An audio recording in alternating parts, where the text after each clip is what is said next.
አብዛኞቻችን በሚባል ደረጃ ምርጥ የሚባሉና ስማርት የሆኑ ስልኮችን በእጃችን ይዘናል። ችግሩ ግን እነዚህን ስልኮች እንዴት ነው የገንዘብ ማተሚያ ማሽን ማድረግ የምንችለው የሚለውን አናውቅም። እሺ እርሱን ተውት። ለመሆኑ ስልካችን ላይ ያሉ እነዚህ 3 ካሜራዎች ምን ስራ ሊሰሩ እንደሚችሉ ስንቶቻችን እንረዳለን? በምን አይነት ጊዜ፣ በምን አይነት ሰዓትና ለምን አይነት ስራ ልንጠቀምባቸው እንደምንችል ብዙዎቻችን ለጌጥ የተቀመጡና ምንም አይነት ፋንክሽን ያላቸው ካሜራዎች መስለው አይታዩንም። እሺ ለመሆኑ የነዚህ 3 ካሜራዎች ፋንክሽን ምንድነው? መቼ ነው የምንጠቀማቸው የሚለውን ዛሬ በዚህ ቪዲዮ የማሳያችሁ ይሆናል። ይሄንን መረጃ የምነግራችሁ ምናልባት ከዚህ በፊት እነዚህን ካሜራዎች ተጠቅማችሁ ለማታውቁና አዲስ ለሆናችሁ እንጂ ለምታውቁ ሰዎች ቪዲዮውን ማለፍ ትችላላችሁ። ነገር ግን ከአንዱ ካሜራ በስተቀር ምንም አይነት አገልግሎት አግኝታችሁ ለማታውቁ ሰዎች የተወሰነ መረጃ ይሆናችኋል ብዬ ስላሰብኩ ነው። አብዛኛው ስልክ ላይ 4፣ 3፣ 5 ካሜራዎች አሉ።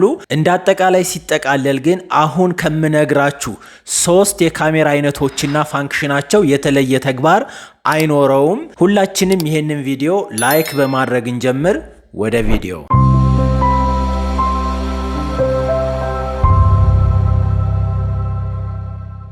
በመጀመሪያ ደረጃ እነዚህን 3 የካሜራ አይነቶች ጠቅለል አድርጌ ስማቸውንና ተግባራቸውን እነግራችኋለሁ። ከዛ በመቀጠል ደግሞ እያንዳንዱን ካሜራ ከቨር እያደረግ ፎቶ እያነሳን በተግባር የምናይ ይሆናል ማለት ነው። ወደ መጀመሪያው ነጥባችን ስንመለስ የመጀመሪያውና አንደኛው ካሜራ ሜን ካሜራ ይባላል። በሌላ አጠራሩ ዋይድ ካሜራ ሊባል ይችላል።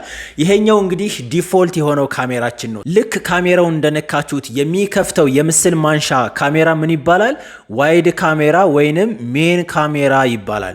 ይሄ ካሜራ የሚያገለግለው ጽድት ያሉ ፎቶዎችን ከነ ከለራቸው ከነ ኦሪጂናል ይዞታቸው የሚያነሳ ካሜራ ስለሆነ ነው። በምስል ጥራቱም ይሄኛው ሜን ካሜራ ወይንም ደግሞ ዋይድ ካሜራ በጣም ወሳኝና አሪፍ ነው። ሃይ በሆነ ሜጋ ፒክስል ነው ሊያነሳ የሚችልልን እና ጥራቱን ስንመለከትም ጽድት ያለ ፎቶ ልናነሳበት እንችላለን። ሁለተኛው ካሜራችን አልትራ ዋይድ ካሜራ ይባላል። ከስሙ መረዳት እንደምንችለው አልትራ ዋይድ ማለት በጣም ሰፊ የሆነ ካሜራ ማለት ነው። ከመጀመሪያው ወይንም ከሜን ካሜራውም የሚለይበት የራሱ የሆነ ፊቸር አለው። እሱንም በተግባር ስለምንመለከት ምንም ችግር የለውም።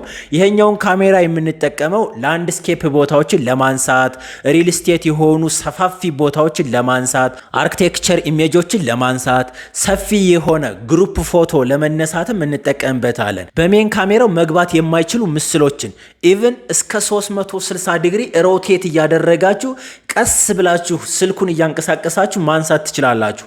ለዛ ነው አልትራ ዋይድ ካሜራ የተባለው ማለት ነው። በሶስተኛ ደረጃ የምንመለከተው የካሜራ አይነት ማክሮ ካሜራ ይባላል። ይሄኛው ካሜራ ደግሞ በጣም ድቅቅ ያሉ ጽሁፎችን ያ ማለት ካሜራችንን ወደ ምስሉ አትሊስት ከ3 እስከ 4 ሴንቲሜትር ወይንም ከ1 እስከ 2 ኢንች ድረስ ክሎዝ አፕ አድርገን ልናነሳ የምንችልበት የካሜራ አይነት ነው ማለት ነው። በቀጥታ ይሄንን ማክሮ ካሜራም እየከፈት ምስል እያነሳን የምንመለከት ይሆናል።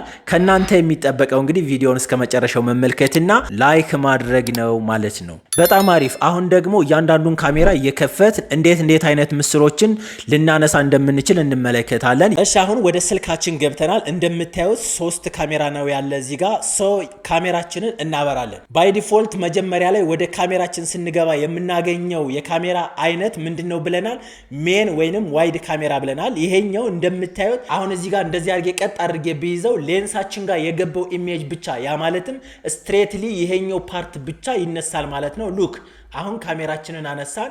ከዛ ያነሳውትን ኢሜጅ ላሳያችሁ። ይሄው ወደዚህ የፈለገ ዙም ብናደርገው ሌንስ ውስጥ ከገባው ኢሜጅ በስተቀር ምንም አይነት ነገር አናገኝም። ቀጥታ ፊት ለፊት ላይ ያገኘነውን ነገር የምናነሳበት ነው ማለት ነው። ጥርት ያለና ጽድት ያለ ወይንም ከለርፉል የሆነ ቀጥታ የዚህን ቴክስት ወይንም የማንኛውንም ኦብጀክት ከለር ማንሳት የሚያስችለን ይሄኛው ካሜራ ነው ማለት ነው። ስለዚህ አሁን ይሄ ካሜራ ከሶስቱ የትኛው እንደሆነ ላሳያችሁ። እስኪ የመጀመሪያ ካሜራዋን ከቨር እናድርጋት። እሺ ከዛ ይሄው ያሳያል። ስለዚህ የመጀመሪያው ካሜራ ሜን ካሜራ አይደለም ማለት ነው። ሁለተኛውን ከቨር እናድርገው። አሁን ሁለተኛውን ከቨር ስናደርገው አያችሁት ጠፋ። ያ ማለት ሁለተኛው ካሜራ እዚህ ስልክ ላይ ምንድነው ማለት ነው? ሜን ካሜራ ነው ማለት ነው። ይሄው ሁለተኛውን ከቨር አድርጌዋለሁ ጠፋ። እሺ ሶስተኛውን ቼክ ላድርግላችሁ። ሶስተኛውን ለያዘውና ከዛ እንደዚህ ላድርገው። አያችሁት አሁን አለ። ያ ማለት በዚህ ስልክ ይሄ ሳምሰንግ ነው። ሁለተኛዋ ካሜራ ሜን ካሜራ ወይም ደግሞ ዋይድ ካሜራ በመባል ይታወቃል ማለት ነው። በጣም አሪፍ። አሁን ወደ ሁለተኛው ካሜራ እንሄድ። እዚሁ ጋር እንዳላችሁ እዚሽ ጋር ሳብ ታደርጉትና ሞር የሚለውን ትነኩታላችሁ እዚህ ጋር።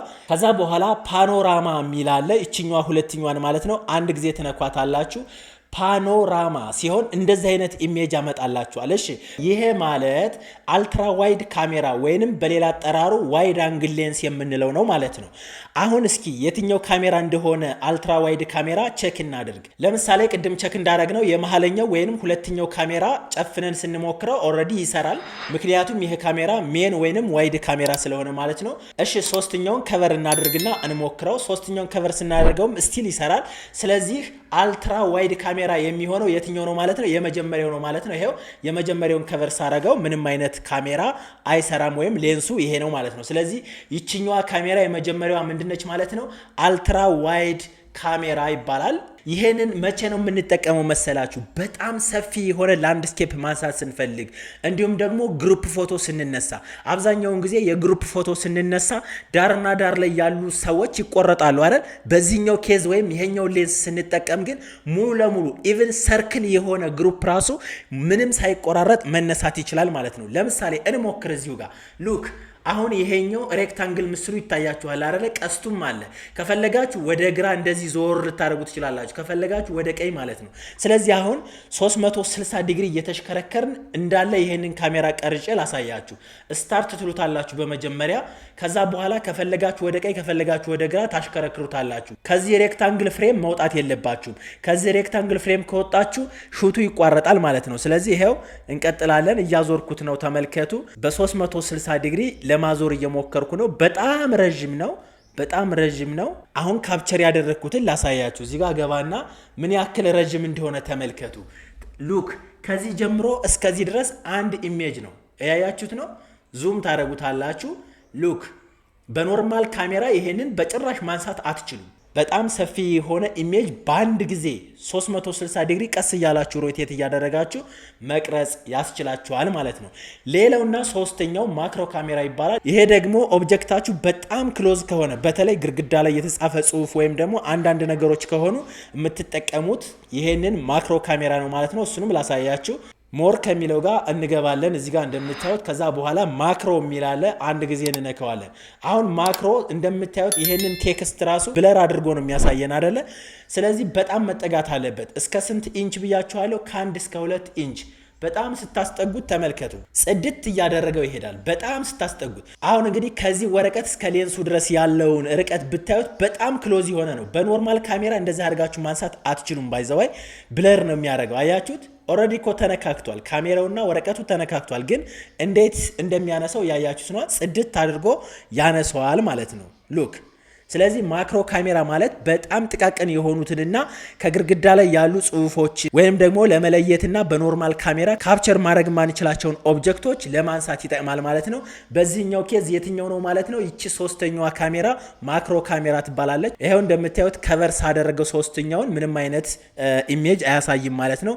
እነዚህን ሶስት ካሜራዎች በየጊዜው ስዊች እያደረግ እንደ የምትፈልጉት አላማ መጠቀም ትችላላችሁ። በዋነኝነት ይህንን መረጃ ለመስጠት የፈለግኩት አብዛኛው ስልክ ላይ 3-4 ካሜራ አለ። ነገር ግን ለምን እንደምንጠቀመውና ሞክረነው እንኳ ስለማናውቅ እንድንሞክረውና እንድታውቁት በማሰብ ነው። ለዛሬ የነበረን መረጃ ይሄንን ይመስል ነበር። በሌላ በአሪፍ ቪዲዮ እስከምንገናኝ ድረስ ባይ ባይ።